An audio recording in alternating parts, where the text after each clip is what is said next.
I knew something was off the night King came home smelling like coconut and sea salt, not the kind of scent you get from a new body wash or a hotel lobby.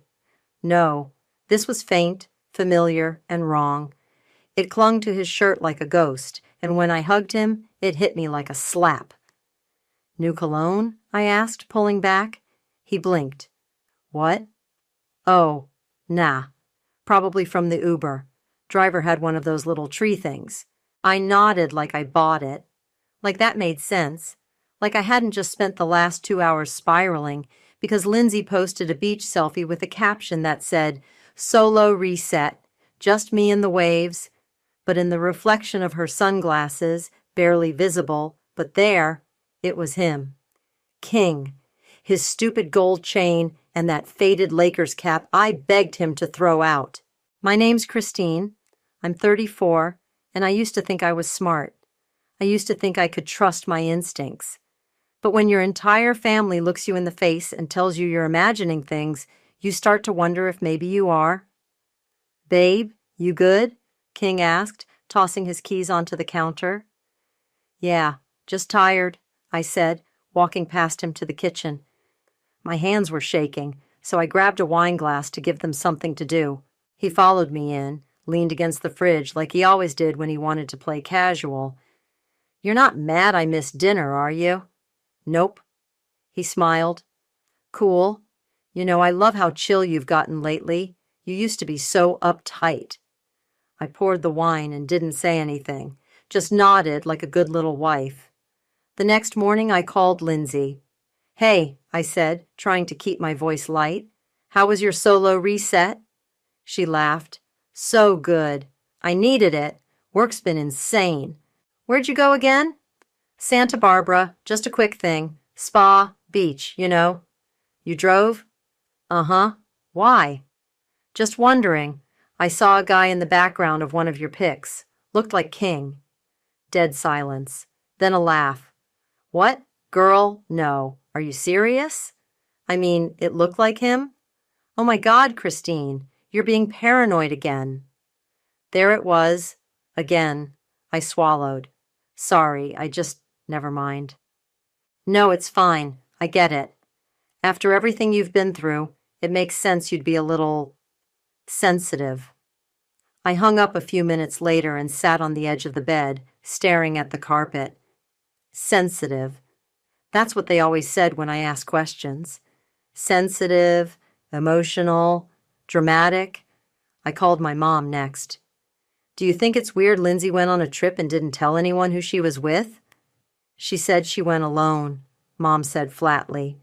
"I know, but—" "Christine," she cut me off, "you've always had abandonment issues. You see betrayal where there is none." I bit my cheek. "I just think something's going on." "Well, if there is, I'm sure it's nothing serious. Don't drive yourself crazy." That night, I started a journal. Nothing poetic, just bullet points, times, dates, screenshots. I needed something solid, something that couldn't be twisted or dismissed. March 3rd, King said he was in Sacramento. Lindsay posted a pic from a rooftop bar in LA. Same skyline, same night. March 10th, King's car smells like coconut. Lindsay's new lotion is coconut scented. I asked her at brunch. March 15th, found a pink hair tie in King's glove compartment. I don't wear pink. I didn't tell anyone I was keeping track, not even Shanice, my best friend. Not yet. I needed more. I needed to be sure. A week later, I was at Delilah's house for family dinner. Everyone was there. Mom, Dad, King, Lindsay, Spencer. I watched them all carefully. Watched how King and Lindsay avoided eye contact. Watched how Mom kept steering conversations away from me. Watched how Delilah kept checking her phone like she was waiting for a cue. "You've been quiet," Dad said, passing me the mashed potatoes. "Just tired," I replied. "Still not sleeping well?" Mom asked, her voice all concerned sugar. I nodded. She reached over and patted my hand. "You should really talk to someone, maybe go back on something. You were doing so well before." I smiled. "You're right." King looked at me then, really looked, like he was trying to figure out if I'd taken the bait. I excused myself after dinner and went to the bathroom. Lindsay's purse was on the counter. Open. I peeked in. Lip gloss. Keys. A folded receipt from a hotel in Santa Barbara. 2 nights. 1 king bed. I snapped a photo with my phone, put it back exactly how I found it, and walked out. That night I sent Shanice a text. "Can we talk?" She called me immediately. "What's going on?" "I think King is cheating on me." There was a pause. "With who?" I hesitated. "Lindsay." Silence. "Christine?" "I know how it sounds." "Do you have proof?" "Not yet." "Then get it." I sat in the dark after we hung up, scrolling through Lindsay's Instagram again. I zoomed in on the beach photo. His reflection was clear now. The cap, the chain, the shape of his jaw. I saved the image and added it to the folder I labeled Truth. I wasn't crazy. I wasn't sensitive. I wasn't imagining things. They were just really good liars. I showed Lindsay the photo on my phone without saying a word. She blinked, lips parting. "What is this?" "You tell me." She stared at the image, her sunglasses, the faint reflection of King behind her. Her face twisted. "That's not him." "Really?" I tilted the screen. "Because that looks like his Lakers hat, the one he swears is lucky." "You're being insane," she snapped, stepping back like I'd slapped her. "You always do this. You spiral and then drag everyone down with you." "I'm asking a simple question." "No, you're accusing me. Again." Her voice cracked. "You know how hard I've worked to fix things with you? And now you're throwing this at me?" "Fix what?" I asked, crossing my arms. "You went to Santa Barbara with my husband." "I didn't!" she shouted, tears spilling over. "You're sick, Christine. You need help." I laughed. I couldn't help it. That's rich coming from the woman who lies with tears on command. She stormed out of my apartment, slamming the door so hard the picture frames rattled. I stood there, heart thudding, hands shaking, but not from doubt, from fury. Later that night, I met Shanice at a diner. She slid into the booth across from me, eyeing my face. "You look like you haven't slept." "I haven't." I handed her my phone. She scrolled through the photos, screenshots, timestamps, the hotel receipt. "Damn," she muttered. "Okay, this is bad." I confronted her. "Let me guess," she cried, and called you crazy? "Bingo." She put the phone down. "You need real proof, not just breadcrumbs. You need a loaf." "I don't know how to get it." She sipped her coffee, then leaned in. "I have a guy, ex-cop, does private work now, mostly cyber stuff, but he's good, discreet." I raised an eyebrow. "You're serious?" "Do I look like I'm joking?" That's how I met Enzo. He showed up at my house 2 days later, tall, broad, with a voice like gravel, and eyes that didn't blink much. He wore jeans and a plain black tee, like he didn't care what people thought. I liked that. "You're Christine?" he asked. "Yeah." Shanice briefed me. "You want dirt on your husband and your sister." "Proof. I want proof." He nodded. "You got money?" "Yes." "Then I got time." We sat at the dining table. I handed him a folder with everything I'd collected, photos, dates, notes. He flipped through it quickly. "Smart. Most people wait until it's too late." "I want to stay quiet until I'm ready." "Good. I'll start with phone records, hotel surveillance, GPS data. Give me a week." He stood to leave and paused at the door. "You sure you want the truth?" I didn't answer. He nodded like he already knew. A week later, I was at work when the email came through. Subject line, delivery. I locked my office door before opening it.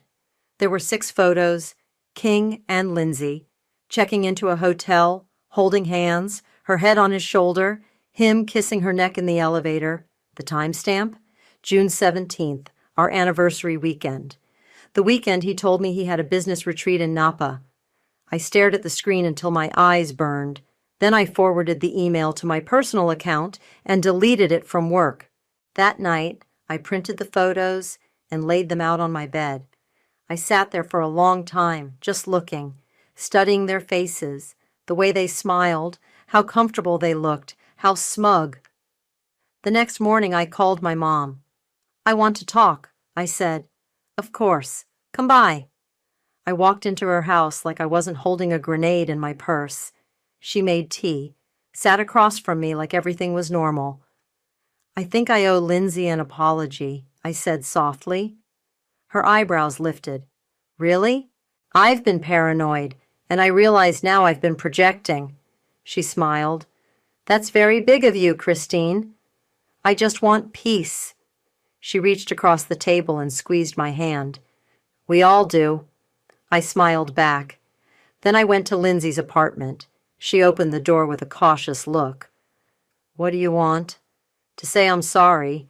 She blinked. "Why?" "I was wrong. About the beach trip. About the photo. I let my fears get the best of me."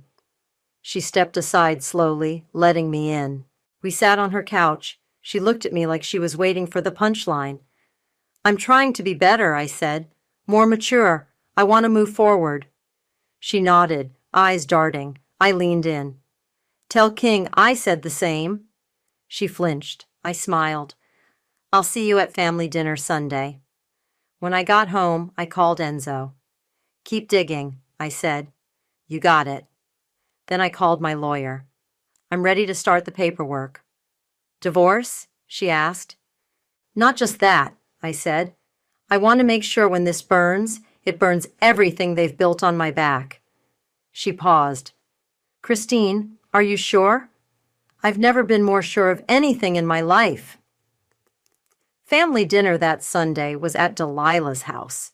Her kitchen always smelled like garlic and wine, and her fake laugh echoed through the halls like a ringtone you couldn't turn off. I walked in holding a bottle of wine and a smile that wasn't mine. "Christine," Delilah chirped, air kissing my cheek. "You look amazing, so much more relaxed." "I've been meditating," I lied. King was already there, sitting close to Lindsay on the couch, not touching, but close enough to make my stomach twist. He looked up at me and smiled like nothing was broken. "You want a drink?" he asked. "Sure," I said, handing him the wine. "Open this for me?" He nodded and walked to the kitchen. Lindsay followed, brushing past me without a word. I turned to Spencer, who was pretending to scroll through his phone. "Hey!" He looked up, startled. "Hey, you good?" "Great." He nodded, eyes darting away. We sat down for dinner. Mom, Dad, Delilah, Spencer, King, Lindsay, and me. The table felt too small, too loud. Mom poured wine like it was holy water, smiling at me like we were best friends. "So," she said, "how's work?" "Busy," I replied. "Still at the firm?" Dad asked. "For now." Delilah jumped in. "Lindsay's boutique is doing great. She just got a new investor." I raised an eyebrow. "Oh?"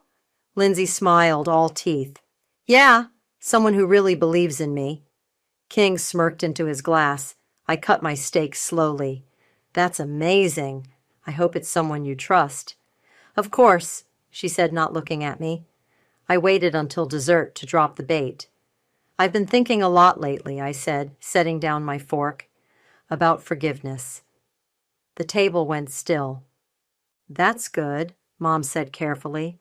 "I think I've been too harsh, too suspicious. I want to be better." "That's very mature of you," Dad added. King reached for my hand. "I'm proud of you." I let him take it. "Thanks." Then I looked at Lindsay. "I forgive you." She froze. "For what?" I tilted my head. "You know," Delilah cleared her throat. "Maybe we should—" "No," I said. "Let's be honest. It's exhausting pretending." Lindsay laughed nervously. "Christine, I don't know what you're talking about." I leaned back. "I forgive you for sleeping with my husband." Silence. King coughed. "Okay, that's not funny." "I'm not joking." Mom stood. "Christine, enough." "No, really, it's fine," I said, smiling.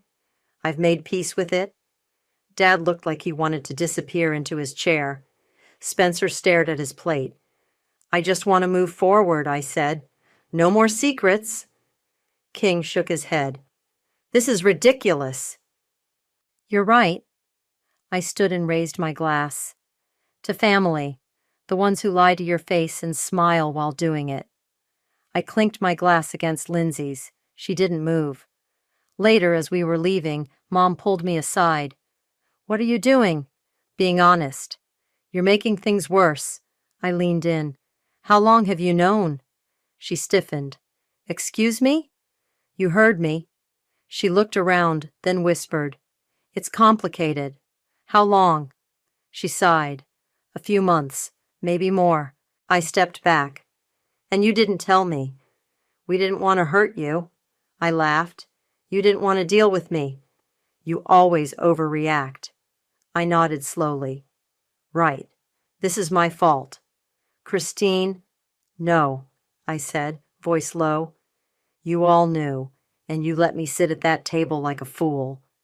We thought it would be easier if you didn't know. I stared at her. Easier for who? She didn't answer. I smiled. You're right. I need to be mature. I walked out and didn't look back. The next day, I met with my lawyer. I want to file, I said. Adultery? And financial misconduct. She raised an eyebrow. Do you have proof? Working on it. We went over the paperwork, line by line. I signed every page with steady hands. That night, I called Enzo. I need you to look into King's finances. Already started, he said. You're not going to like what I found. Try me. He pulled money from your joint equity line, transferred it to a business account under Lindsay's name. My chest tightened. How much? 50 grand, maybe more. I closed my eyes. Keep digging.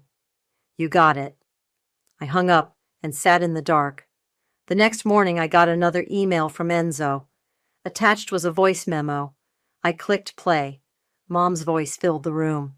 We need to keep Christine compliant. She can't find out about the trust fund. I hit pause. Then I hit record on my phone and played it again. I labeled the file Insurance. I wasn't just going to burn the house down. I was going to salt the earth so nothing could grow again. Do you think they suspect anything? Shanice asked, popping a grape into her mouth. We were sitting in my car outside the boutique Lindsay opened 2 months ago. The one I now knew was funded with my money. No, I said. They think I've surrendered, that I'm finally the quiet, broken version of myself they've always wanted. She looked at me. You're scary when you smile like that. I'm just tired of being polite.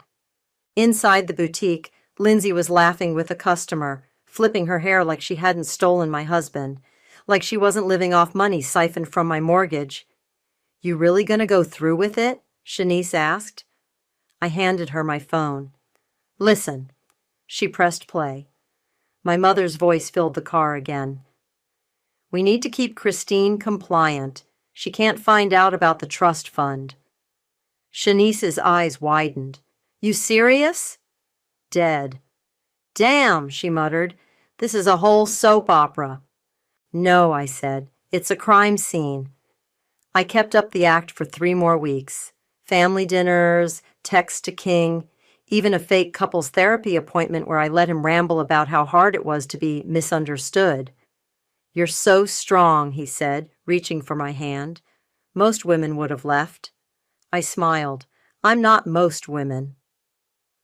Meanwhile, Enzo was working overtime. He found bank transfers, forged signatures, even a shell company under King's name that funneled funds into Lindsay's boutique. Want to press charges? He asked. Not yet, I said. I want to make it public first. Messy, he warned. Good. At the next family dinner, I brought Shanice with me. Just for support, I told them. She's been helping me heal. Mom lit up. That's wonderful. It's good to have neutral energy around. Shanice smiled sweetly. I'm just here to observe. King leaned over and whispered, You're glowing lately. Must be the peace, I whispered back. He smirked. I told you, letting go is freedom. I nodded. And clarity is power. Later that night, Enzo sent me a spreadsheet. Every dollar King had taken, every deposit into Lindsay's boutique, every forged document. At the bottom was a note. You've got enough for fraud, theft, and breach of fiduciary duty. Want to go nuclear? I replied, yes. The next day, I booked the restaurant. High-end private dining, full staff. I told my family it was for my birthday. I want us all together, I said. No drama, just love. They all agreed. Of course they did. They thought I was finally broken enough to play nice. I met with the restaurant manager in person. I need the staff to follow specific instructions, I said. Some of them won't actually be staff. He frowned. Excuse me? I slid a thick envelope across the table. I'm paying for privacy and performance. He opened it, eyes widening. Understood. I hired a videographer, told him it was for a birthday montage, told him where to point the camera, what to capture, when to zoom in. I brought Shanice in on the full plan. I need you to play neutral. Smile, nod, be the calm one. She grinned. I was born for this. I also brought in Enzo, posing as one of the waiters. He'd be the one to serve the papers. The night before the dinner, I sat in my living room, staring at the envelope with King's name on it. Divorce papers, fraud allegations, full documentation. I didn't cry. I didn't hesitate. I just placed it in my bag and zipped it shut. The next evening, I dressed carefully. Black dress, red lipstick, simple jewelry. I wanted to look like a woman in control, not one in mourning. The restaurant was candlelit, intimate. Everyone arrived on time. King kissed my cheek. Lindsay hugged me. Mom handed me a gift bag. You look beautiful, she said.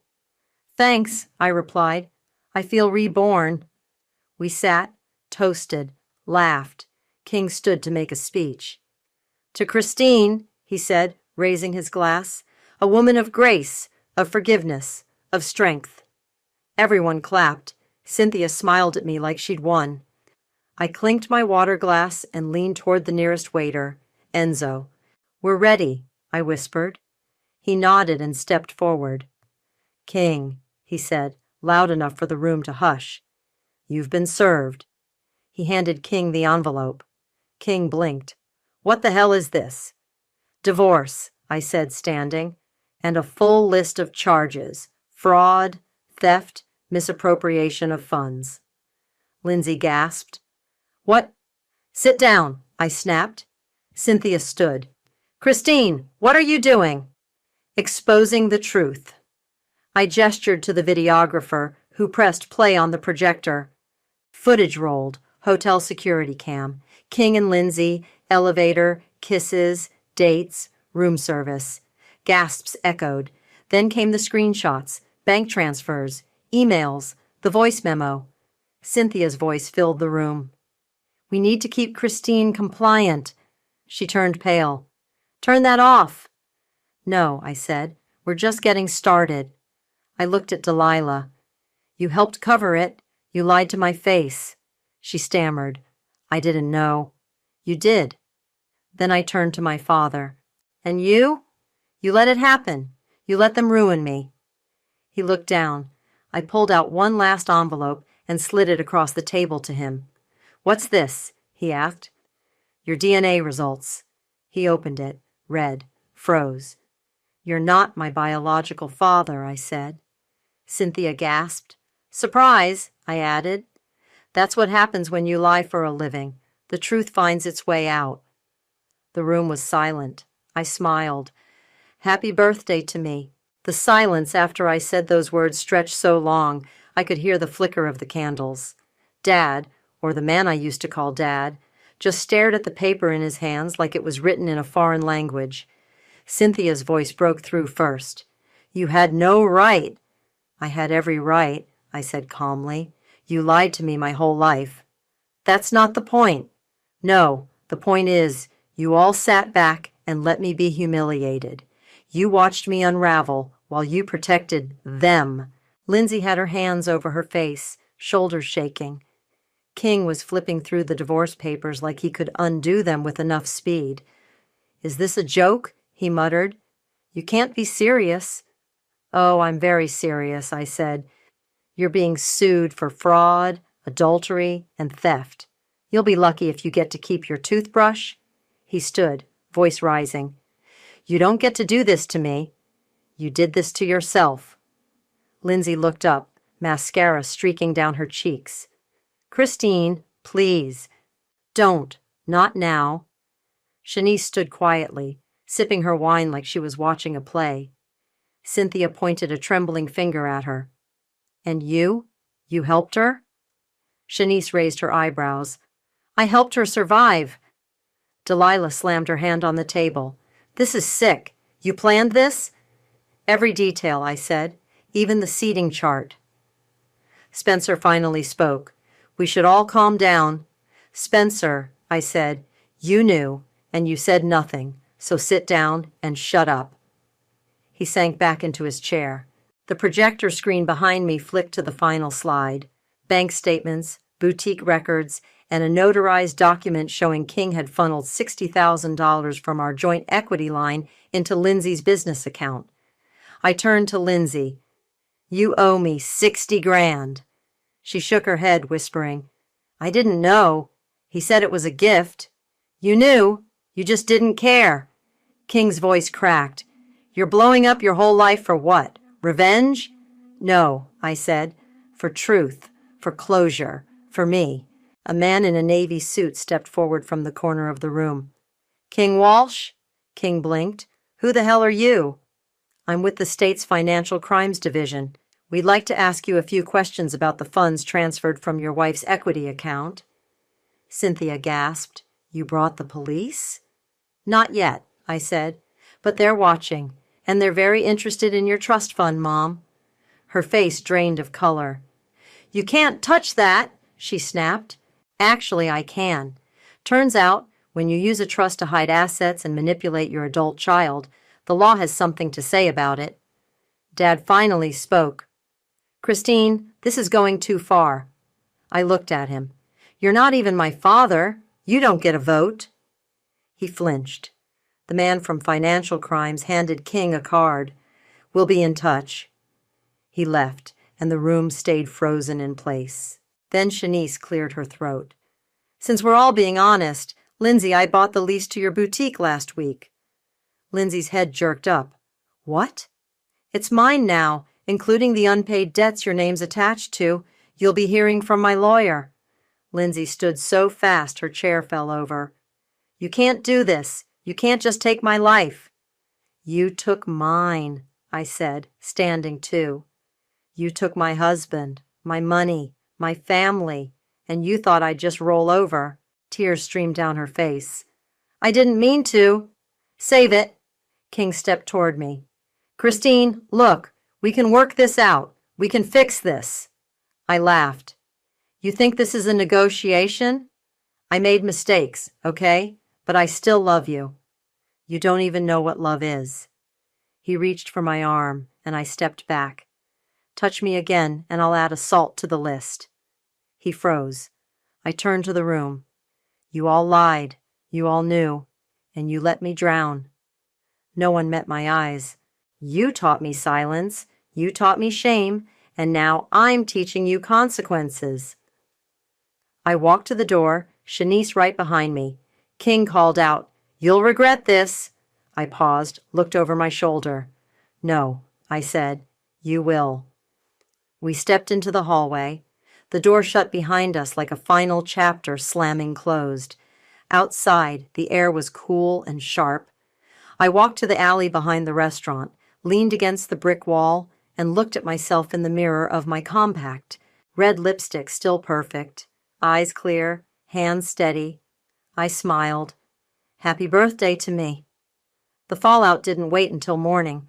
By the time I got home that night, my phone was blowing up. Missed calls from King, Lindsay, Mom, even Delilah, who hadn't called me in months before all this. I didn't answer any of them. Instead, I poured a glass of wine, kicked off my heels, and sat on the couch while Shanice scrolled through social media. Girl, it's already online, she said, holding up her phone. Some blogger posted about the restaurant drama. Someone must have leaked it. I raised an eyebrow. Who? She shrugged. Could have been anyone. That videographer had a long lens, and you know how fast gossip flies in this town. I sipped my wine. Good, let them talk. The next morning, I woke up to a headline. Local boutique owner caught in financial scandal tied to alleged affair with sister's husband. Lindsay's face was right there, under harsh lighting and a crooked smile. King's name was bolded. Mine wasn't mentioned directly, but anyone who knew us could fill in the blanks. I opened my email. Enzo had sent me a new file. Subject: Trust Fund. Final nails. Inside were scanned documents showing how Mom had moved money from the trust into a private investment account, one that listed King as a silent partner. It was all under the radar, all illegal.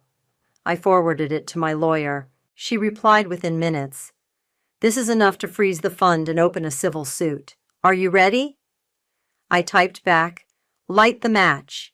By noon, King called again. I let it ring. Then the texts started. We need to talk. You're ruining everything. I'm sorry, okay? Just stop. Then one from Lindsay. Please, don't do this. I didn't know about the money. I swear. I didn't reply. Instead, I drove to the boutique. The windows were covered in brown paper. A sign said, closed for renovation. But I knew better. Shanice had already started the foreclosure process. The lease was hers. The debt was King's. The dream was over. I stepped inside with her key just to see it one last time. Shelves half-stocked, a rack of overpriced dresses, the smell of vanilla candles trying to cover up desperation. I walked to the back office and opened the drawer Lindsay used to keep her receipts in. There were photos taped to the wall, her and King, smiling, one of them on a boat, one at the beach. I pulled them down, one by one. That afternoon, I got a call from Enzo. You're not going to believe this, he said. Try me. King tried to move some of the funds offshore, but he used a flagged account and it triggered an alert. Is he being investigated? Already is, and now they're watching him closely. He's got a meeting with investigators tomorrow. I smiled. Perfect. That evening I got an unexpected knock at my door. It was King. I didn't open the door fully, just enough to see his face. He looked tired, unshaven, like the weight of everything was finally settling in. Christine, he said, please. I didn't answer. I didn't mean for this to happen. I made mistakes, but this is too far. I stared at him. You loved me once, he said. Doesn't that count for anything? I stepped outside, closing the door behind me. You loved yourself? I said. I just got caught in the crossfire. He reached for my hand. I pulled back. You're not sorry, I added. You're scared. He didn't deny it. Lindsay's a mess, he said. She's not eating. She's crying all day. You've destroyed her. She destroyed herself. She's your sister. No, I said. She was my sister. Now she's just someone I used to protect. He looked at me for a long time. You're not the same woman I married? Thank God. He turned and walked down the steps, shoulders slumped. I didn't watch him leave. The next day, Shanice and I met for lunch. She was grinning before she even sat down. Cynthia's freaking out, she said. She called me. She called you? Apparently she thinks I can talk you down. I raised an eyebrow. And did you? I told her you were busy building your empire. I laughed. Good. She said you're evil, Shanice added. I took a bite of my sandwich. Let her. She also said Josiah moved out. I paused. Really? Yup. Apparently he's been quiet since the DNA reveal. She's losing control. I leaned back in my chair. Took long enough. Shanice looked at me. You okay? I don't know, I said honestly. But I'm free. That night I lit a candle in the living room. The same scent Lindsay used to burn, vanilla and coconut. I watched the flame flicker, then blew it out. I sat in silence, letting the quiet wash over me. Then I walked to the mirror in the hallway, stared at my reflection. No more pretending, no more shrinking, just me. Finally! The boutique was officially shut down by Friday. Shanice sent me a photo, chains on the door, a bright orange foreclosure notice slapped across the glass. The caption read, "And just like that, poof." I didn't reply. I just stared at the screen, then locked my phone and set it face down. An hour later, King showed up at my office. He didn't knock, just walked in like he still had the right. "Christine, we need to talk." I didn't look up from my laptop. "You need to leave." "I'm not going anywhere until you hear me out." I stood. "You have 30 seconds. He closed the door behind him, running a hand through his hair. "I'm losing everything. The business, the accounts, my reputation. You should have thought about that before you stole from me." "I didn't steal." "You forged my signature, King." His mouth opened, then closed again. I walked around the desk and stood in front of him. "You lied, you cheated, you used me, and now you're shocked there are consequences?" He looked desperate. "I didn't think you'd actually go through with it." "That's the problem. None of you did." He stepped closer. "I made a mistake, but I still love you." I laughed. "You don't even know what love looks like." "Christine, get out." He didn't move. So I opened the door and said it louder. "Get out!" People in nearby offices turned to look. King's jaw clenched, but he walked out without another word. I shut the door behind him and locked it. That night, Lindsay called. I let it go to voicemail. Then she texted, "Please, just talk to me. I'm not okay." I stared at the message for a long time before finally calling Shanice. She says she's not okay. She wasn't okay when she was screwing your husband either. I know. Don't let guilt sneak in now. You warned her. I nodded, even though she couldn't see me. I'm not going to respond. Good. Let her sit in it. The next day I went to Mom's house. I didn't call ahead. She opened the door in a silk robe, hair undone, eyes puffy. "Well," she said, "if it isn't the executioner." "Don't start." She stepped aside and let me in. The living room looked like a war zone, papers everywhere, empty wine glasses, a half-eaten tray of cheese and crackers. "Josiah moved out," she said, like it was my fault. I heard. "He won't answer my calls. He says he's ashamed." "He should be." She turned on me. "You always had to be the righteous one, the perfect one. You think you're better than all of us?" "No," I said. "I think I'm the only one who didn't lie." Her face twisted. "You humiliated this family." "No," I said again. "You did that when you chose to protect Lindsay instead of me. She's fragile. She's selfish. She's your sister." "Not anymore." Cynthia's voice broke. "You've ruined everything." I looked around the room. "No, I just pulled the mask off." She sat down on the couch, suddenly looking 10 years older. "What do you want from me?" "Nothing. I just came to say goodbye." She looked up startled. "Goodbye?" "I'm done, Mom, with all of you." "You can't mean that." "I do." I turned and walked out. She didn't follow. Later that night, Shanice and I sat on my balcony, watching the city lights. "You burned it all down," she said. "How does it feel?" I thought for a second. "Like breathing after holding my breath for 10 years. She smiled. "That's poetic." "I'm not trying to be poetic. I'm just finally honest." She handed me a glass of wine. "To honesty." We clinked glasses. The next morning I got a call from Enzo. "King's being officially charged, wire fraud, forgery, and misuse of funds." "Good. He'll probably get a plea deal, but he's done. No more business accounts, no more investor access." "Perfect." "And Lindsay?" "She's broke. Boutique's gone. Credit's wrecked." I let out a breath. "Thank you, Enzo." "Anytime." After I hung up, I got dressed and walked to the mirror by the front door. No makeup, no jewelry, just me. I looked myself in the eyes. "You did it," I whispered. My phone buzzed again. A new message from Lindsay. "I'm sorry.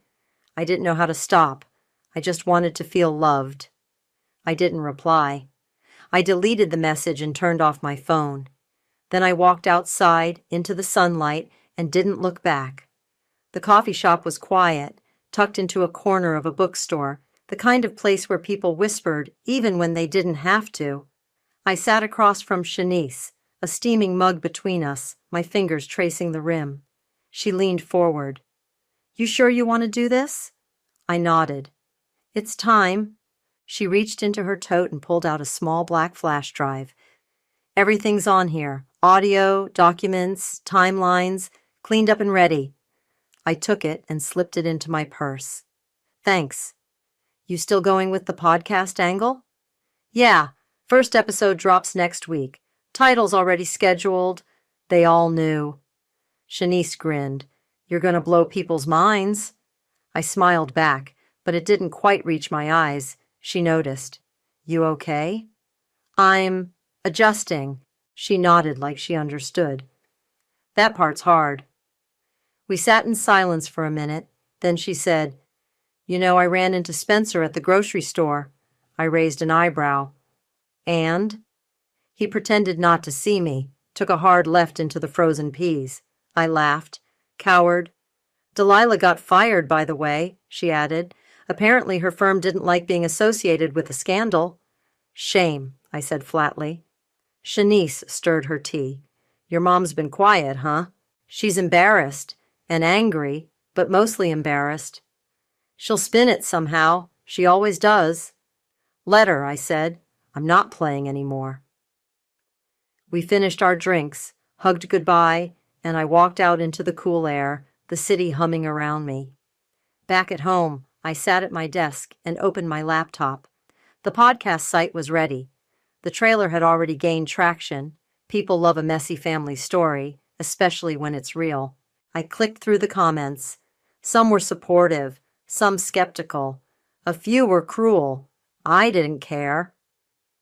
I opened the flash drive and uploaded the first full episode. My voice filled the room through the speakers. "Hi, my name is Christine, and this is the story of how my family watched me drown and smiled while I sank." I listened for a few minutes, then closed the laptop. The doorbell rang. I wasn't expecting anyone. I opened the door and froze. Lindsay stood there holding a letter in her hand. Her eyes were puffy, her hair pulled back into a messy bun. No makeup, no performance. "Can I come in?" she asked. I didn't move. "I'm not here to fight," she added quickly. I wrote something, that's all." She held out the envelope. I took it but didn't step aside. "I don't expect you to read it," she said. "I just needed to say it. Somehow." I nodded once. She turned and walked back down the steps, slow and quiet. I closed the door. I didn't open the letter right away. I placed it on the counter and stared at it like it might explode. Then I picked it up, walked to the sink, and lit a match. The envelope caught quickly, curling at the edges, the paper inside blackening before I could even see the first word. I dropped it into the sink and turned on the faucet. Some truths don't need to be read. They need to burn. The next morning I went for a walk. No phone, no music, just me and the sound of my shoes hitting pavement. I passed the boutique, still empty, the windows dusty now. A for lease sign hung crooked in the window. I kept going. At the park, I sat on a bench and watched a little girl chase a pigeon, laughing so hard she nearly fell over. Her mom called after her, smiling. I didn't cry. I didn't feel sad. I just watched. When I got home, there was a box on my doorstep. No name, no return address. I brought it inside, opened it carefully. Inside was a photo album. Old family pictures, me and Lindsay as kids, birthday parties, Christmas mornings, a note tucked in the front page. "I thought you might want to keep the good parts." It was Mom's handwriting. I closed the album without flipping through it. I put it on the shelf in the hallway, not to forget, not to forgive, just to say, I survived this. Later that night, I uploaded the second episode of the podcast. This one was about gaslighting, about how people make you question your own reality until you don't trust your own name. I ended it with a simple line. Sometimes healing isn't about making peace. It's about reclaiming your voice.